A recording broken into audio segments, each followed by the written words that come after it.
la gouvernance par la peur se manifeste par un usage stratégique et récurrent de la violence physique, psychologique, institutionnelle pour maintenir l'ordre, dissuader la contestation et affirmer l'autorité. Au Togo, ce mode de gouvernance est une réalité persistante depuis plusieurs décennies, sous les régimes de Gnassingbé et Yadema puis de son fils Faure Gnassingbé. Un pouvoir enraciné dans la violence d'État. Depuis 1967, le régime togolais s'est consolidé par une série de pratiques autoritaires, répression des opposants, détentions arbitraires, torture, assassinats, disparitions forcées, assassinats politiques, espionnage, surveillance massive. La peur devient un mécanisme de contrôle social. L'appareil sécuritaire, très militarisé, agit comme une barrière psychologique à toute mobilisation populaire. Et la peur comme stratégie de légitimation. La violence n'est pas uniquement punitive, elle est souvent spectaculaire et ciblée pour envoyer un message à l'ensemble de la population.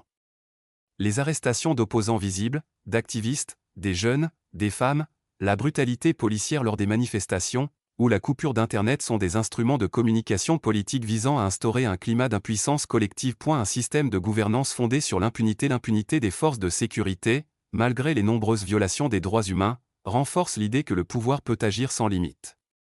Cette absence de sanctions institutionnalise la violence comme outil de gouvernance normalisée. Plus concrètement, la gouvernance par la violence et la peur au Togo se manifeste de manière structurée. Elle touche à la fois les sphères politiques, sociales, sécuritaires et médiatiques. Parler de la gouvernance par la violence et la peur, c'est relever la répression des manifestations publiques pacifiques. Au Togo, les manifestations pacifiques sont souvent interdites ou violemment dispersées. Les forces dites de maintien d'ordre et de sécurité font un usage excessif de la force, gazeuse, matraque, tirs à balles réelles.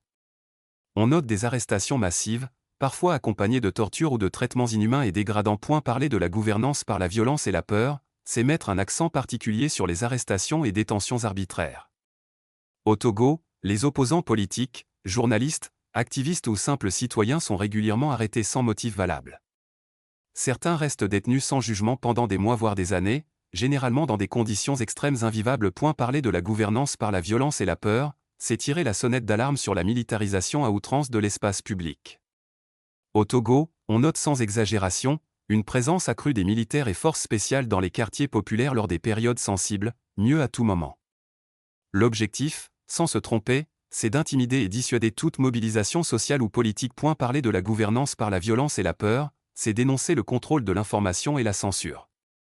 Au Togo, les journalistes indépendants sont harcelés et leurs organes jugés critiques sont fermés. Les journalistes indépendants jugés trop critiques sont arrêtés pour, dit-on, diffusion de fausses nouvelles, ou atteinte à la sécurité de l'État, ou encore outrage à l'autorité.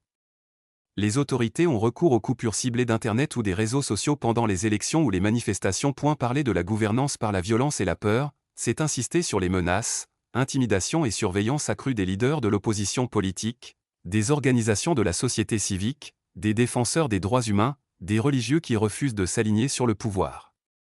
Les menaces anonymes contre des figures de l'opposition ou de la société civile sont fréquentes.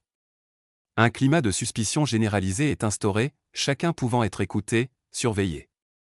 L'autocensure est devenue une stratégie de survie. Parler de la gouvernance par la violence et la peur, c'est insister sur l'impunité des forces de l'ordre. Au Togo, les violences policières ou militaires ne sont jamais ou presque jamais sanctionnées.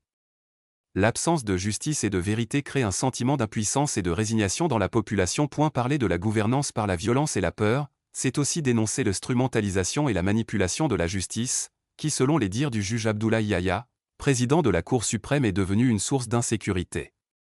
Au Togo, la justice est utilisée comme un outil de répression politique, procès montés, jugements expéditifs, juges partiaux. Les lois sont taillées pour criminaliser l'opposition, criminaliser l'activiste et la défense des droits humains, ou freiner les libertés. Ces manifestations forment un système cohérent de gouvernance autoritaire, où la peur n'est pas un effet secondaire, mais un instrument politique délibéré. Contre cet instrument, la résistance et les moyens de contournement doivent être identifiés, définis et exploités. La société civile, les médias indépendants, la diaspora engagée doivent impérativement construire et alimenter cette résistance contre cette politique de peur. Les Togolais doivent élaborer des stratégies de contournement, de résilience ou de contestation silencieuse, bien que souvent fragilisées par la répression. Notons que la gouvernance par la violence n'est pas un accident, mais une stratégie politique structurée, fondée sur la peur pour conserver le pouvoir. Elle interroge profondément la légitimité du régime et appelle à une réflexion plus large sur les mécanismes d'alternance politique et de transition démocratique en Afrique de l'Ouest. L'homme qui lutte pour le peuple et dans le seul intérêt du peuple est meilleur que celui qui lutte pour lui-même et pour ses propres intérêts. Alors, Togo debout, luttons sans défaillance. A vu lettre Rodrigue Aigo FB.